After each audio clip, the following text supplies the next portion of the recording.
Est-ce que vous avez envie de découvrir les secrets de la fin des temps? Alors oui, vous êtes au bon endroit. Par contre, préparez-vous parce que ça va faire un peu peur. Allez, c'est parti. C'est le podcast du pasteur. Bonjour à tous, je vous souhaite la bienvenue dans le podcast du pasteur. Et je me présente, votre hôte, le pasteur Tito Muchebele, à votre service. Et c'est encore une grâce, un privilège, un honneur, une joie pour moi d'être là avec vous dans ce podcast. Merci d'être là pour écouter mes élucubrations, ce que j'appelle apporter de la nuance et de la lumière dans un monde gris et sombre. Encore une fois, notre podcast a 3 rubriques. La rubrique Spotlight, la rubrique Les News du Pasteur, là où je parle de moi, et ensuite le dossier du jour, le dossier du pasteur. Allez, c'est parti pour notre première rubrique Spotlight.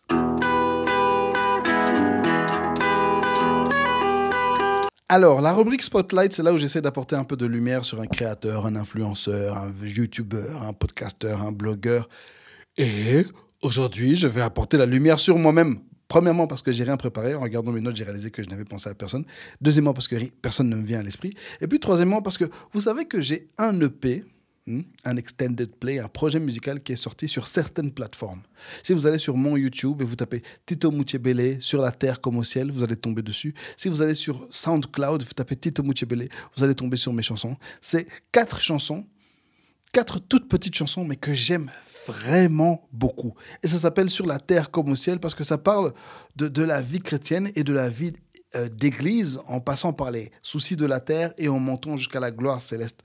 C'est le résultat de 3 années de...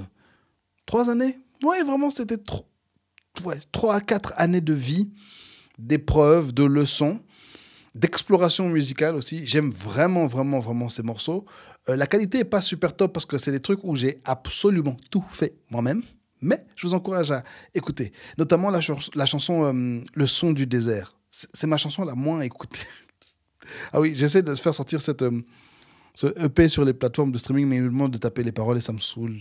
Et il faut que je prenne le temps pour le faire. Mais voilà.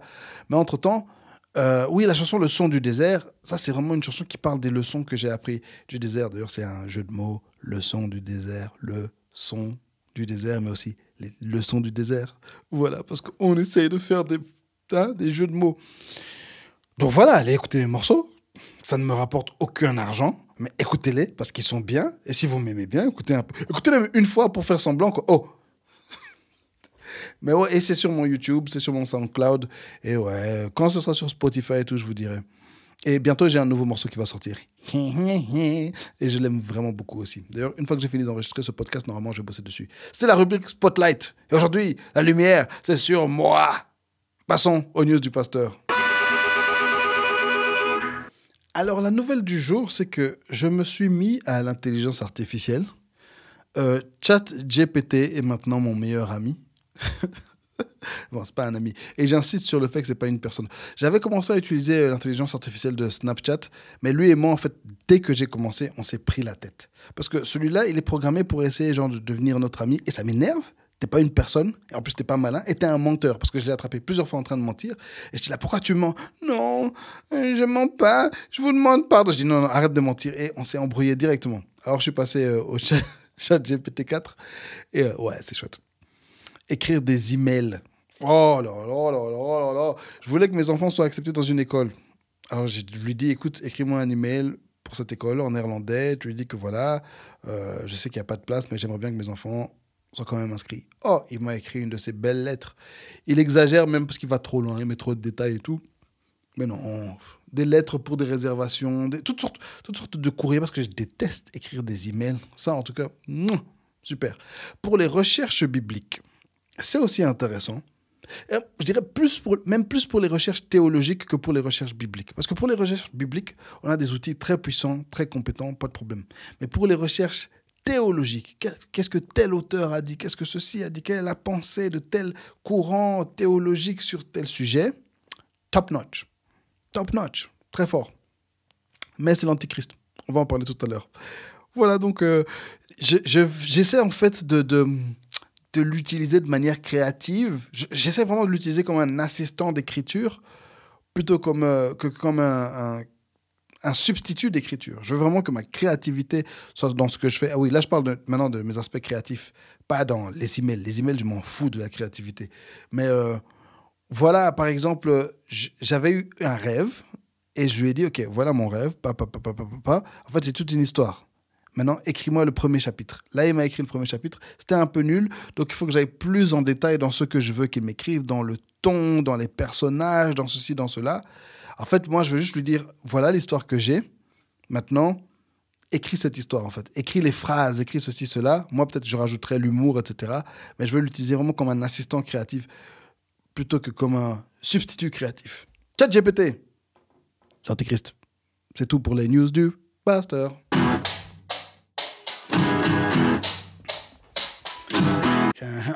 Les signes de la fin des temps. Pour tout vous dire, ça fait 2 semaines que j'avais écrit ce podcast déjà, mais je ne voulais pas l'enregistrer parce que je pense que je vous l'ai déjà dit, c'est un podcast d'humour et j'ai besoin que ce soit drôle. Surtout pour un épisode tel que celui-là qui est un sujet vachement sérieux et un peu dark. J'ai besoin que ce soit fun. Pendant toute une période, 2020, etc., je passais moi-même par une période sombre où je pense que j'ai un peu perdu l'humour. Mais maintenant, j'ai besoin que ce soit un truc que vous écoutez, t'es là, tu chill, tu mets le podcast dans les oreilles, tu aspires, tu fais ta vaisselle, et c'est cool, tu passes un bon moment. On a assez de stress, assez de pression, assez d'ennui. Alors, moi, je veux vous divertir avec Jésus. Oh, c'est une phrase bizarre. Mais voilà, c'est du divertissement chrétien, mais aussi de l'éducation chrétienne. Donc voilà, j'essaie de mélanger les deux. Et ça, c'est un sujet vraiment... Voilà, j'ai prêché là-dessus à l'église il y a 2 semaines, quand j'avais écrit le podcast, en fait. La même semaine, j'ai fait les 2. Et je ne sais pas si ça a été enregistré. Par contre, là, je vais vous le donner. Et je pense que ce sera un peu mieux. Parce que j'ai plus de temps. Là, j'avais genre 50 minutes. J'ai fait beaucoup plus. J'ai tellement débordé. Ce jour-là, j'ai tellement débordé. Mais voilà, je voulais dire les choses, quoi. Et puis, aujourd'hui, je vais vous parler de 7 signes de la fin des temps. Pour tout vous dire... Il y en a beaucoup plus. Même dans ma propre liste, il n'y en a pas réellement 7. Je les ai regroupés en 7 catégories pour que ce soit un peu plus digestible. Parce que j'étais déjà à 10, 11 et je sais que j'aurais pu en faire facilement 14, 15. Non, j'aurais pu en faire facilement 17, 18. Mais voilà. C'est un sujet que j'étudie depuis des années. Je pense qu'on peut dire que c'est un sujet qui me passionne. Parce que je pense que tout le monde n'est pas en train de réfléchir à ça. Moi, ça fait des années que je suis en train de collectionner les signes et observer les signes. Donc ouais, je crois qu'on peut dire que c'est un sujet qui me passionne.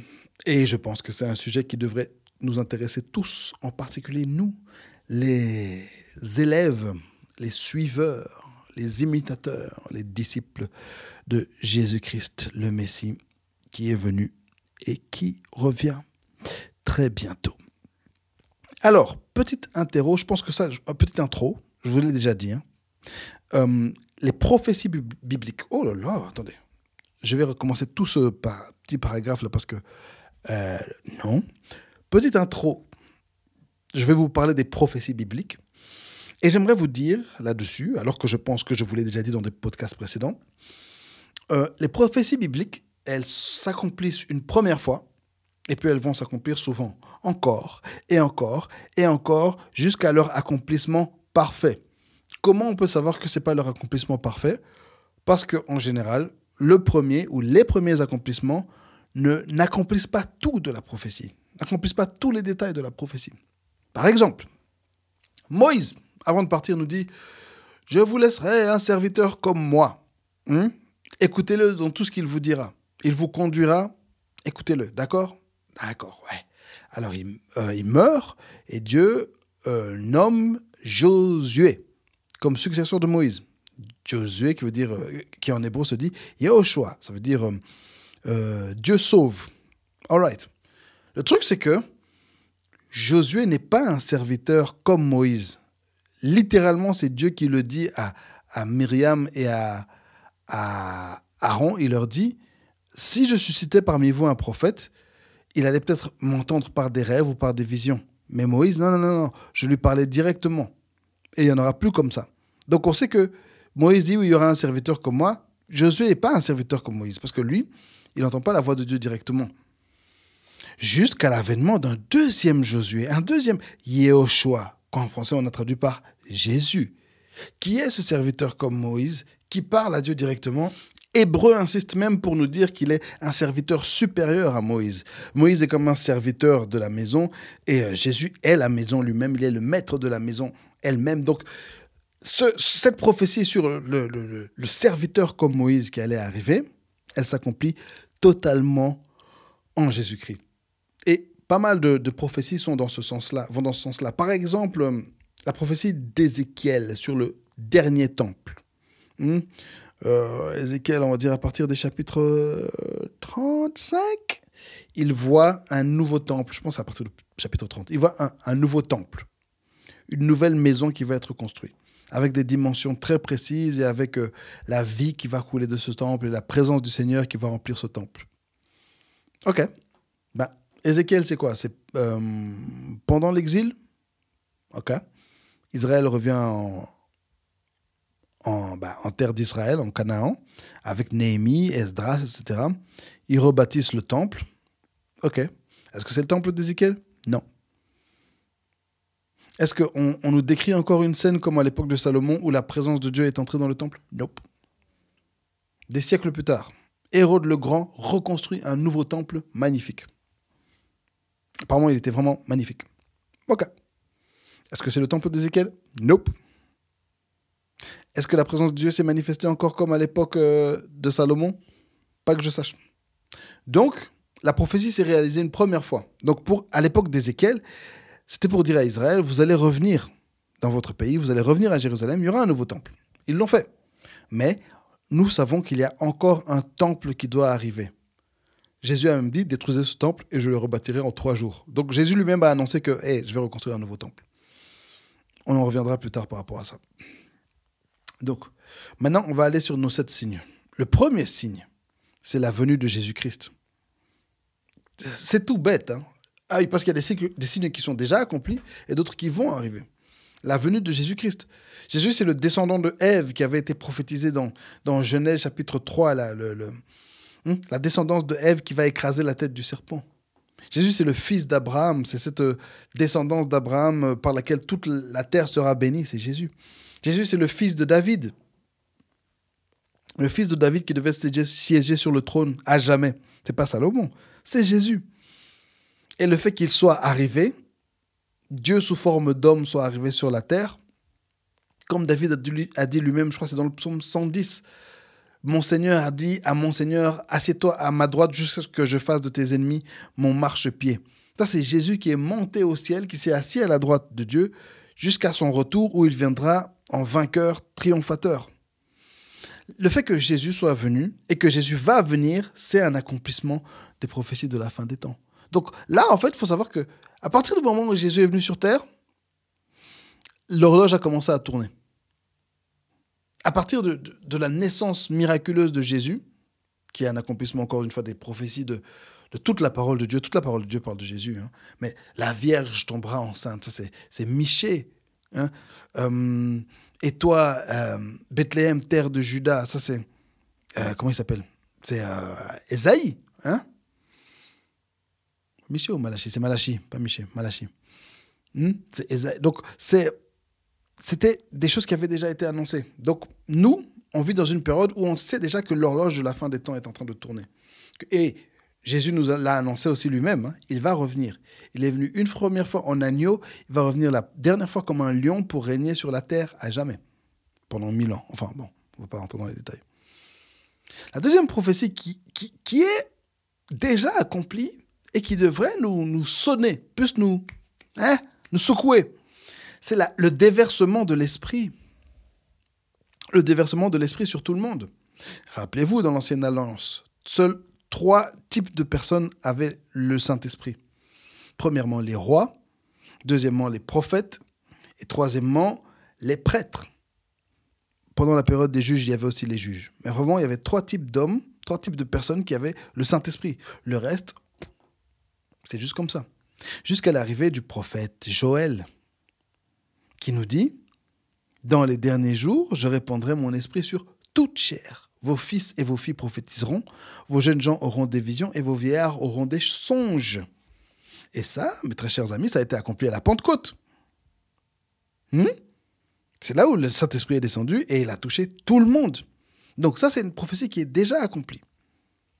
Le truc aussi, c'est que on s'attend à un dernier déversement de l'Esprit. Parce qu'il y a eu celui de la Pentecôte, il y a eu d'autres encore, ce qu'on appelait des réveils, d'autres réveils au fil de l'histoire. Et à partir du XVIIe siècle, on voit qu'il y a de plus en plus de réveils. De plus en plus de réveils, jusqu'à la fin du XIXe siècle, au début du XXe siècle, en particulier en 1906 à Los Angeles, à Azusa Street, le déversement de l'Esprit sur toute la terre. Oh! Vous savez ce que je viens de réaliser? Waouh! Oh! Oh! Oh là là! Je viens de réaliser un truc. Là, je viens de réaliser un truc de dingue. Hein? Ouh là là! I'm shocked. Oh! I'm returned. I'm secoued. What is going on? I just realized something crazy. OK. Et donc, je vais revenir là-dessus après. Vous allez voir. Vous allez voir. Aujourd'hui, vous allez voir. Azusa Street, 1906 à Los Angeles. À chaque fois, j'ai envie de dire 2006 parce qu'avec mon église et la chorale, on a été aux 100 ans de Azusa Street à Los Angeles en 2006. Mais en 1906, le Saint-Esprit descend dans cette église. De cette église, les gens commencent à venir à l'église de partout.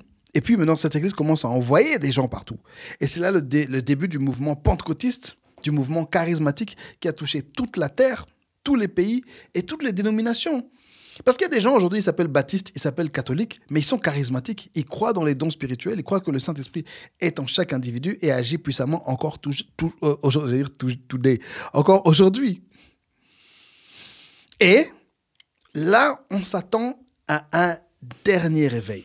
Beaucoup de pasteurs, de prophètes ont annoncé un dernier réveil qui doit arriver. Un grand réveil qui sera plus grand que tous les réveils qui ont touché la terre avant.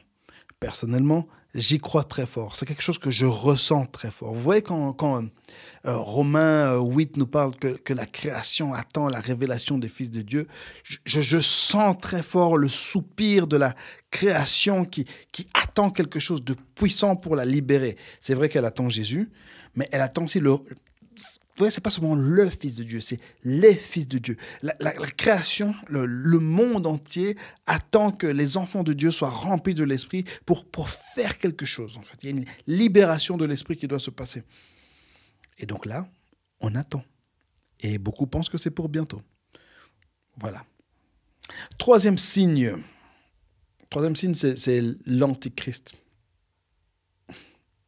C'est l'Antichrist. C'est la venue d'un faux Messie. L'Antichrist, c'est celui qui vient avant le Christ. Donc, il faut d'abord qu'il y ait un faux Messie qui arrive, un faux Christ qui arrive, et puis le Christ va arriver. Et d'ailleurs, Jean nous parle de l'Antichrist, mais il parle des Antichrists. Dans 1 Jean 2, 18, il dit « Comme vous avez appris qu'un Antichrist vient, il y a maintenant plusieurs Antichrists. Par là, nous connaissons que c'est la dernière heure. » L'Antichrist, c'est une personne, donc il y a un aspect humain, il y a un aspect spirituel, un aspect religieux, un aspect idéologique, un aspect politique, un aspect technologique, un aspect économique, entre autres. L'Antichrist, c'est les faux messies qui sont venus avant Jésus. Pour tout vous dire, en fait, déjà à l'époque de Jésus, il y avait des individus, il y avait des bons hommes, en fait. Je dirais même un peu avant que Jésus arrive, mais surtout pendant qu'il était là, il y avait déjà des bons hommes. Il y avait déjà des gars qui disaient « Oh non, nous, on est les Christ, on est le Messie annoncé. » Dans Acte 5, il y a Gamaliel qui... Gamaliel, c'est le chef du Sanhédrin et aussi le mentor de Paul. Après avoir été Pierre et Jacques, il dit au Sanhédrin, en fait, libérez-les. Rappelez-vous, il y a quelque temps, il y avait un certain Thaddeus. Il a fait du bruit, il a eu son buzz, il a réuni ses gens et tout. Ouais, on parlait de lui. Allez, rien, foutu, oublié. Et puis après ça, il y a eu un certain Judas le Galiléen. Ouais, on a parlé de lui. Il est devenu populaire, il est devenu un peu quelque chose. Les gens ont parlé de lui et puis rien du tout. Donc si ces gens qui parlent là, si encore ils sont des faux, ce mouvement va disparaître. Mais si c'est de Dieu, ça va rester. Donc il y avait déjà des Judas, des Thaddéus qui se faisaient passer pour des petits messies, déjà à l'époque de Jésus. Bon là, techniquement, on est juste après la mort de Jésus, mais voilà. Et puis dans l'histoire, on a plein de bons hommes. Des César, Hitler, Staline, Napoléon, qui se sont fait passer pour des dieux sur terre, presque, pour des hommes admirables, pour des chefs. Et puis maintenant, il y a aussi beaucoup de chefs de sectes. Je pense à Mahomet, du point de vue chrétien. Bon, quoique Mahomet, selon eux, c'est pas le Christ, parce qu'ils ont aussi Jésus. Mais selon les musulmans, Mahomet, c'est... pour eux, c'est le fameux esprit qui devait être envoyé. Eux, ils voient ça. Ahmad, c'est Mahomet. Bon, voilà. Mais surtout des gars comme Joseph Smith, des gars comme Ron L. Hubbard, le patron des scientologues. Tous ces gars qui ont fait leur religion, et puis d'autres encore qui disent qu'eux-mêmes, ils sont Jésus. Je ne sais pas si vous connaissez Kakou Philippe. Vous connaissez Kakou Philippe? C'est un type en Côte d'Ivoire, un gourou. Et ses disciples sont partout sur les réseaux. Ils sont déjà venus manifester devant une église avec des pancartes, on les a chassés. Un jour, il y a un de ses disciples qui a commenté une de mes vidéos. Si vous voulez vous amuser, allez voir ma vidéo « Est-ce qu'un chrétien peut manger du porc ?» Regardez les commentaires, vous allez être divertis infiniment. Je ne les lis pas depuis des années, mais parfois, voilà. Quelqu'un a commenté « À l'époque de Noé, tous sont morts, tous ont été noyés dans l'eau, à part ceux qui sont rentrés dans l'arche de Kakou Philippe. » Donc pour eux, là, Kakou Philippe, il est là depuis Noé. Et voilà, il est Jésus, quoi. C'est le dernier prophète qui doit venir. Enfin, il y a des bons hommes depuis toujours qui sont venus avant Jésus. Mais, encore une fois, la prophétie s'accomplit, jusqu'à ce qu'elle s'accomplisse avec perfection. Apocalypse 13 nous parle d'un antéchrist, précisément. Une personne qui va agir et faire partie de la trinité diabolique du diable, le dragon et les deux bêtes. Le dragon et les deux bêtes qui vont faire la trinité maléfique qui va diriger le monde. On s'attend à ce truc-là. Il y a un aspect religieux donc dans l'antichrist. Matthieu 24, 24, il s'élèvera de faux Christ et de faux prophètes. Ils feront de grands prodiges et des miracles au point de séduire, s'il était possible, même les élus. Un des rôles de l'antéchrist, en fait, si Dieu permet que ça se passe, c'est pour éloigner les faux chrétiens des vrais chrétiens. Ceux qui ont une fausse foi, là, qui sont là parce qu'on s'amuse bien dans l'église, parce que, vous voyez, par exemple, une époque comme maintenant, c'est cool d'être chrétien. C'est fun d'être chrétien. Les églises sont fun, tu t'amuses bien, voilà. Donc, tu peux venir même si tu ne crois pas vraiment en Jésus, même si tu ne crois pas vraiment dans le message de l'évangile. Tous ces gens, quand l'antéchrist va arriver, ils vont se tailler de l'église, ils vont aller dans la fausse église de l'antéchrist. Et il y a toujours eu des gens comme ça qui ont fait des miracles, qui ont fait des grands prodiges, qui ont fait des grandes choses, mais qui ne sont pas en Jésus. William Branham, ce n'est pas Jésus. Apocalypse 13, écoutez ça. Versets 6 à 8. Et elle ouvrit la bouche, on parle de la bête, la première bête, c'est l'antéchrist. Elle ouvrit la bouche pour proférer des blasphèmes contre Dieu, pour blasphémer son nom et son tabernacle et ceux qui habitent dans le ciel. Et il lui fut donné de faire la guerre aux saints et de les vaincre. Et il lui fut donné autorité sur toute tribu, tout peuple, toute langue et toute nation, et tous les habitants de la terre l'adorèrent, ceux dont le nom n'a pas été écrit dès la fondation du monde dans le livre de vie de l'agneau qui a été immolé. Donc vous voyez que les gens vont adorer l'antichrist. En fait, ce qui va souvent se passer, c'est que la personne va d'abord venir dire « Oui, je suis envoyé de Dieu, je suis envoyé de Dieu », et puis en fait, elle va dire « En fait, je suis Jésus, en fait, je suis le Christ, en fait, Dieu, c'est moi ». Et puis les gens sont là aussi. Oui, tu es Dieu, on va te louer. Tout homme qui se fait adorer est un antichrist, à part Christ. Tout homme qui se fait adorer. Il y a beaucoup de pasteurs, ce sont des antichrists, beaucoup de serviteurs de Dieu. Vous ne voyez pas les gros guillemets que je fais avec mes doigts là pendant que j'enregistre, ce sont des antichrists. Toute la terre l'adorera. Le truc avec l'antichrist final, c'est que toute la terre va l'adorer. Et en plus du côté religieux, il y a ce côté politique où on va lui donner l'autorité sur tous les peuples de la terre. Ce sera un leader politique.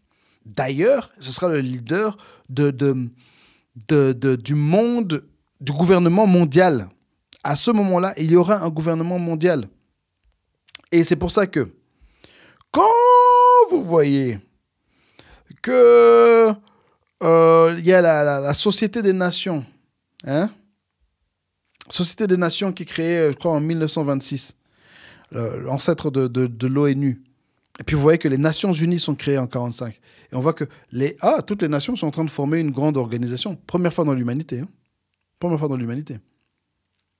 Oh, toutes les nations sont réunies ensemble. Et leur signe, c'est quoi? C'est l'olive, la paix. C'est l'accomplissement de ce que Jésus dit. Quand vous entendrez la paix, c'est pas la paix, c'est que la fin arrive. Hein?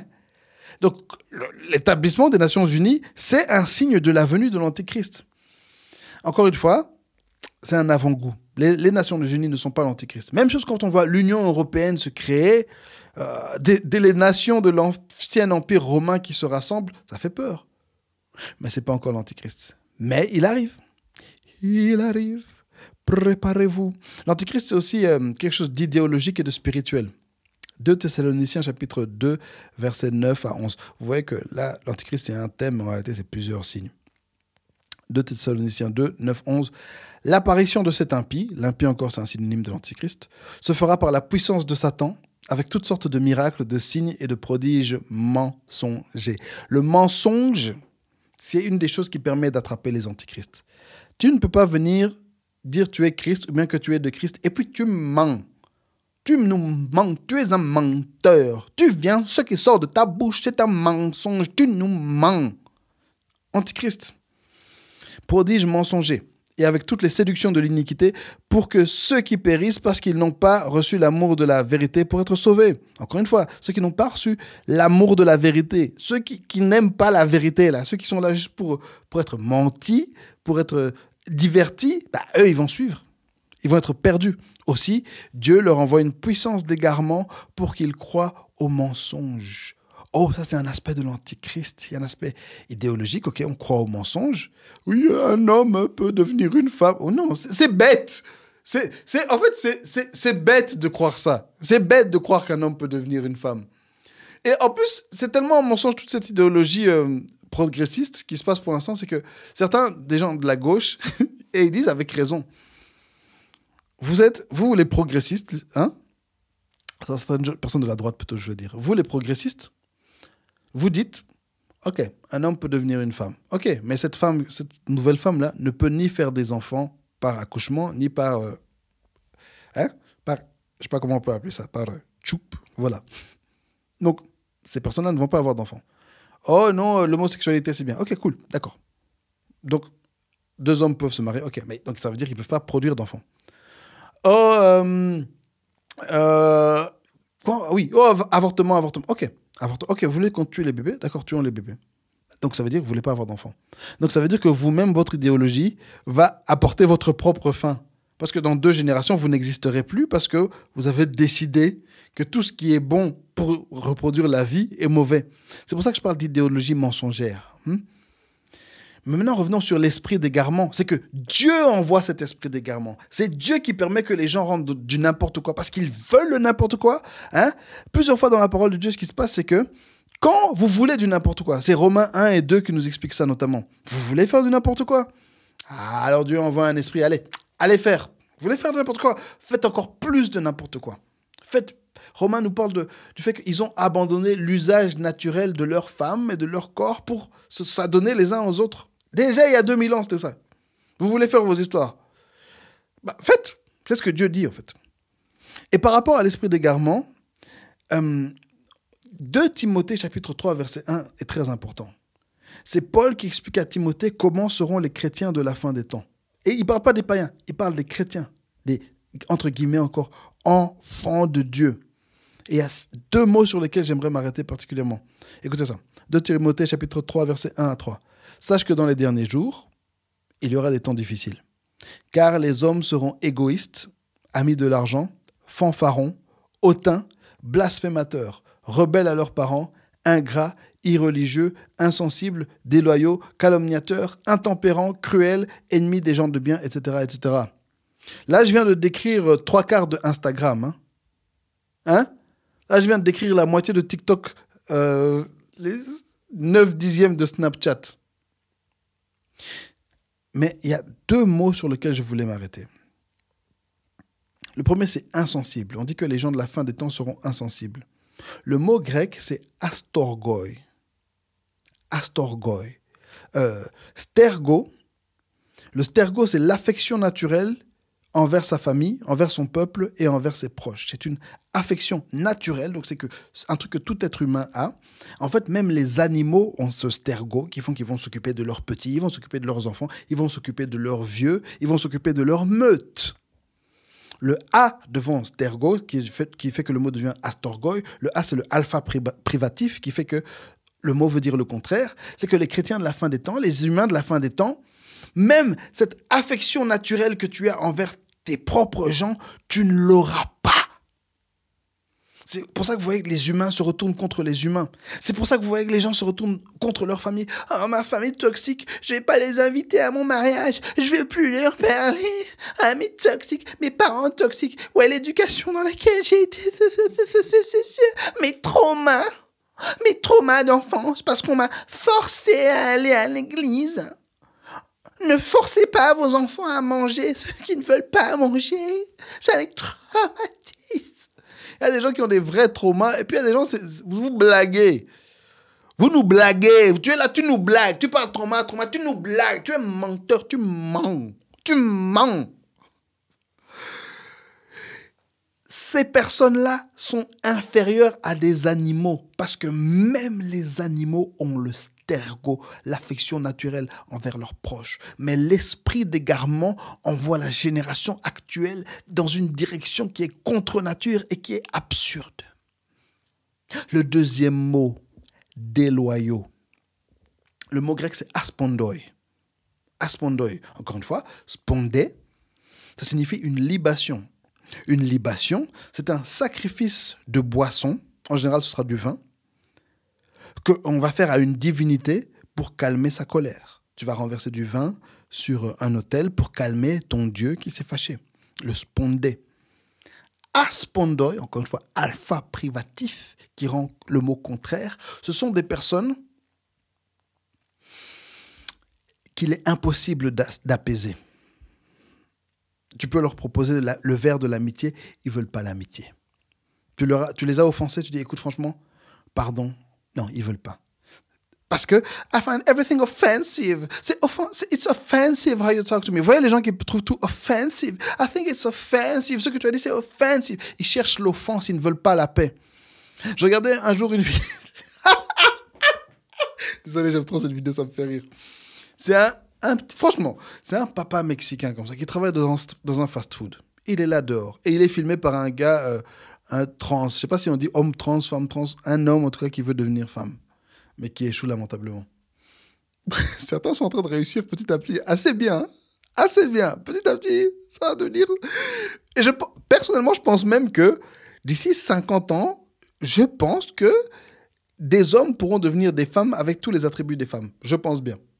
Technologiquement, je pense qu'on n'est pas loin. Mais quoique, je sais que Dieu est le maître de la vie et il y a certaines choses qu'il ne va pas permettre. Notamment, regardez le film Children of Men. Je pense qu'un jour, je ne sais pas si c'est un signe de la fin des temps, ouais, mais c'est un signe de la malédiction du pays. Je pense qu'on va juste arrêter de faire des enfants. Et je pense que c'est en train d'arriver.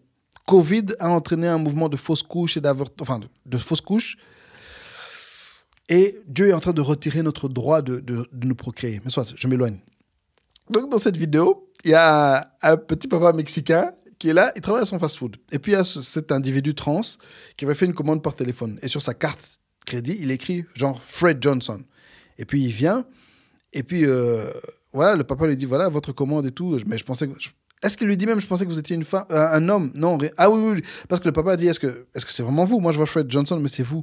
Et puis, maintenant, l'individu se fâche. Non, mais comment vous dites ça? I'm offensed, je suis offensé, I think it's offensive, etc. Il dit, bon, le papa, maintenant, franchement, surtout pour un papa mexicain, normalement, un papa, vous voyez les papas africains, hein? Les papas sud-américains, les papas de tous les pays dans le monde, à part ici en Europe. Ils n'aiment pas les histoires, quoique même ici en Europe, même en Amérique, tous les papas du monde, à un moment... T'en as marre des bêtises, ok? On s'énerve vite. Mais là, écoutez, Comment vous voulez que je vous appelle? Vous voulez que je vous appelle monsieur? Je voulais que je vous appelle madame? Comment vous voulez que je vous appelle? Là, maintenant, la personne là, est encore choquée. Non, mais comment ça? Qu'est-ce que vous dites? Qu'est-ce que vous en pensez? Alors, le gars lui dit, ben, je vous appelle monsieur alors. Ben non, cet individu retourne sa caméra et se filme lui-même en pensant avoir fait un super là, gender reveal. Ah! Ah!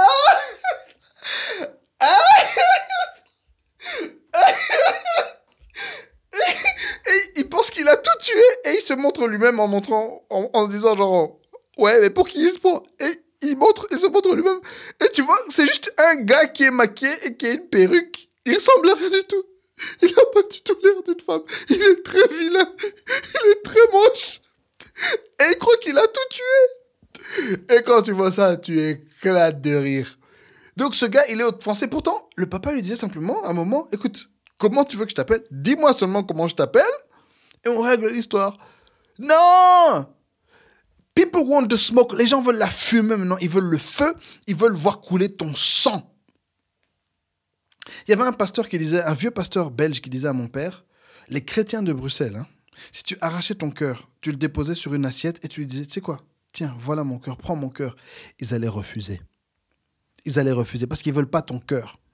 Ils veulent te voir souffrir, ils veulent te voir écraser. Oh, je connais des gens comme ça, ils aimeraient vraiment me voir, moi, ma famille, mon église, mes proches, écrasés en deuil constant. Mais vous savez quoi? Vous ne le verrez jamais. Parce que Dieu est avec nous et il combat pour nous et que jamais vous ne nous écraserez. Il y a certains... Oui, Gladiator. Oui, Gladiator.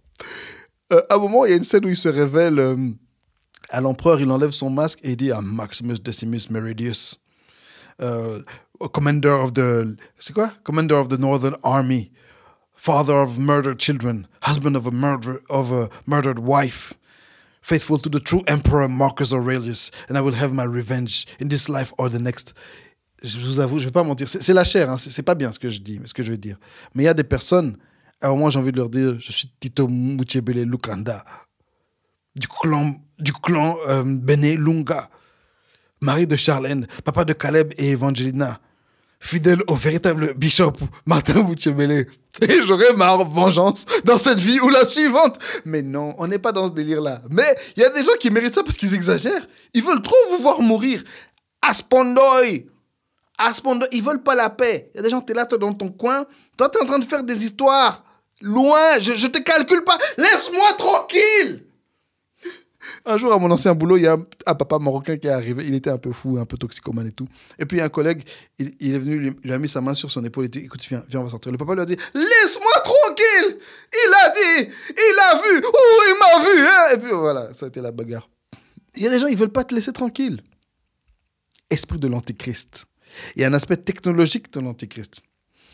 Apocalypse 13 et les suivants nous parlent de l'animation de l'image de la bête, que l'image de la bête sera en mouvement et que toute la terre pourra la voir. Animer des images, c'est pas un truc qu'on pouvait vraiment faire à l'époque. Il y avait des petits machins avec du feu, des petites figurines qui existaient depuis la bibliothèque d'Alexandrie, ce genre de choses.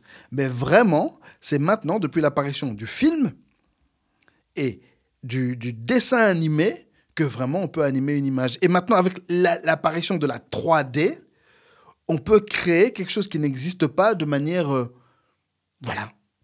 incroyable. Et chaque fois qu'on voit ces développements dans l'industrie du cinéma, il faut se dire, waouh, on est en train de se rapprocher de la fin. Parce que maintenant, on a la technologie pour réellement animer l'image de la bête et la publier partout. Et c'est là où je veux revenir sur un truc que je voulais dire tout à l'heure, que la grosse révélation que j'ai eue. Où se trouve l'industrie du film et du cinéma? Où se trouve l'industrie du film et du cinéma? À Hollywood, Los Angeles.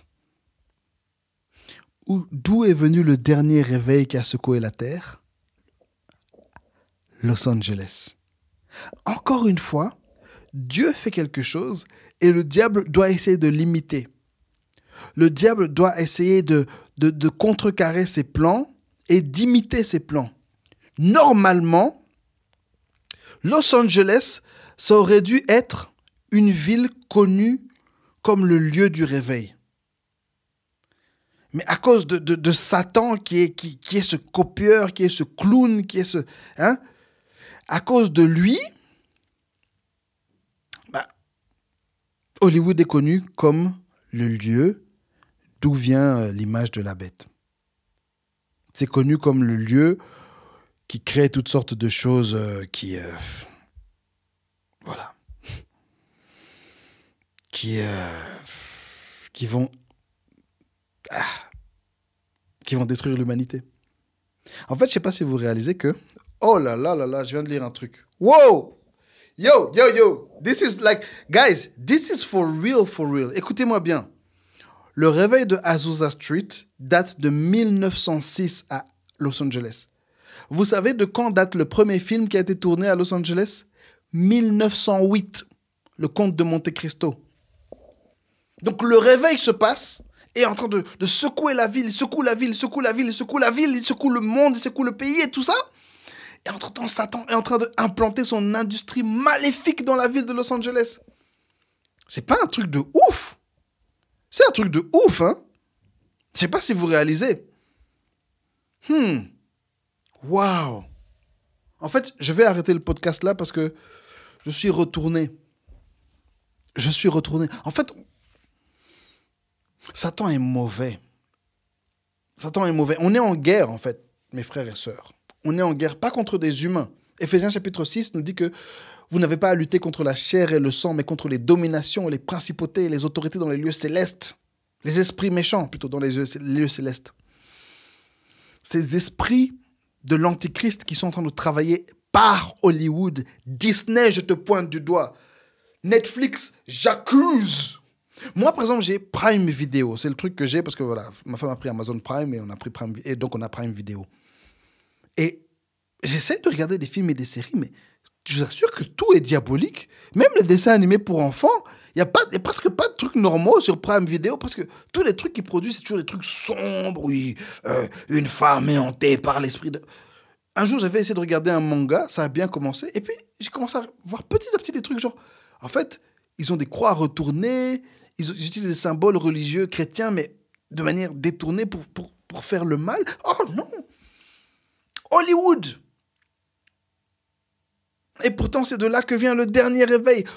Los Angeles devait être connu comme la plus grande ville des chrétiens dans le monde. Los Angeles devait être connu comme le lieu du réveil. Et Satan est venu salir ça. Et ça, c'est un message fort à l'église. Oh, c'est un message fort à l'église. C'est pas moi qui vous le donne, c'est Dieu qui vous le donne. C'est l'histoire qui nous le donne. On est tous en train de travailler pour le réveil. Tu es en train de faire ton truc dans ton église locale, avec les églises régionales. J'essaie d'ailleurs de lancer un mouvement comme ça, mais Satan va essayer de bloquer ça. L'esprit de l'Antéchrist va amener de la confusion. Il va essayer d'effacer votre travail pour mettre en avant son travail. Faisons attention. La fin des temps arrive, Satan est en mouvement. Heureusement, l'Esprit de Dieu est aussi en mouvement. L'Esprit de Dieu est en train de travailler dans des lieux inattendus. Soyons concentrés, soyons aware. Ayons l'esprit de discernement. Cherchons la face de Dieu pendant qu'il se trouve. Et que l'Esprit de Dieu puisse œuvrer dans nos vies, nos familles, nos églises, nos villes, nos pays, nos régions, nos continents et dans le monde entier. Drop the mic. C'est la fin du podcast. Hey! C'était le podcast du pasteur. Merci d'avoir suivi. Le prochain épisode, on va continuer dans ce sujet. J'ai encore 4 signes de la fin des temps.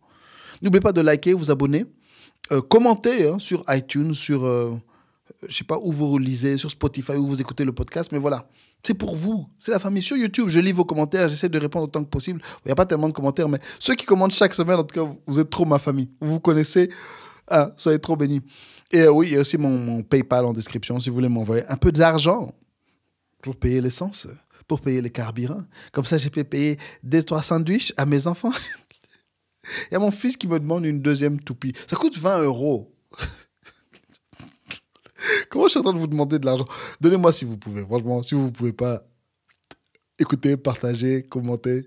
Et écrivez-moi de temps en temps sur Twitter et tout. Ça me fait plaisir. Ça me fait vraiment plaisir. Merci d'être là avec moi.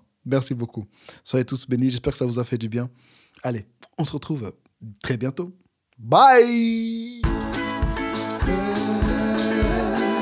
le podcast du pasteur.